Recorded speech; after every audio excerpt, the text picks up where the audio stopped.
السلام عليكم. لو عملت خير ومحدش قال لي شكرا، هتتضايق ولا هتكمل؟ اهلا بيكم يا حبايبي في سلسله فيديوهات تصحيح المفاهيم الخاطئه. هل تعلم؟ مع مومة نتعلم. طيب خليني احكي لكم قصه طفل ساعد صاحبه، بس صاحبه ما قالوش شكرا، فالطفل ده اتضايق وقال خلاص انا مش هعمل معروف تاني ومش هعمل خير تاني. ايه رايك في تصرفه؟ ولو انت مكانه تعمل زيه؟ فكر، لو انت مكانه هتعمل زيه؟ تعالوا نشوف مفهوم النهاردة بيتكلم عن ايه، وهنخليه قدام عينينا على الشاشة علشان نحاول نطبقه في حياتنا العملية. يلا بينا، اتفضلوا. المفهوم بيقول لي ايه؟ من يزرع المعروف يحصد الشكر. من يزرع المعروف يحصد الشكر. طبعا اصحاب الشطار بيقولوا لي ده تعبير مجازي يا مومة، برافو عليكم. يعني ايه بقى؟ اشرح يا مومة. يعني اللي بيزرع المعروف زي اللي بيزرع زرعة بالظبط، بيسقيها كل يوم ويعتني بيها، وبعد شوية بتطلع ثمر، صح؟ يبقى احنا بنعمل الخير علشان كلمة شكرا، ولو انها مهمة متفقة معاكم، لكن بنعمل الخير علشان ربنا شايف، واكيد الخير دايما بيرجع وبيترد لاصحابه. لو شفت صاحبك واقع هتساعده حتى لو ما قلت شكرا؟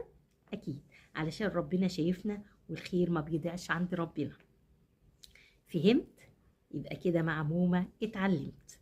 ما تنساش الاشتراك وتفعيل الجرس ومشاركة أصحابك الفيديو علشان المعلومة تعم على الكل، واستنوني في مفهوم خطأ آخر ونصححه مع بعض. أشوفكم الفيديو اللي جاي إن شاء الله. السلام عليكم ورحمة الله وبركاته.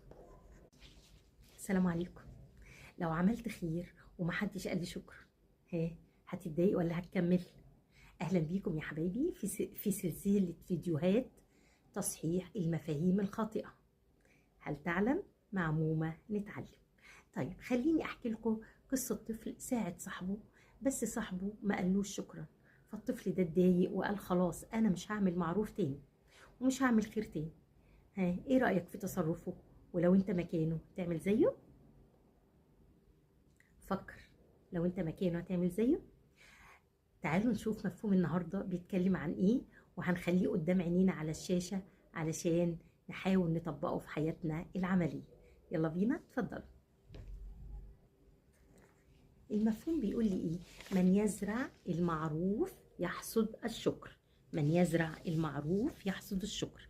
طبعا اصحاب الشطار بيقولوا لي ده تعبير مجازي يا مومة، برافو عليكم. يعني ايه بقى؟ اشرح يا مومة.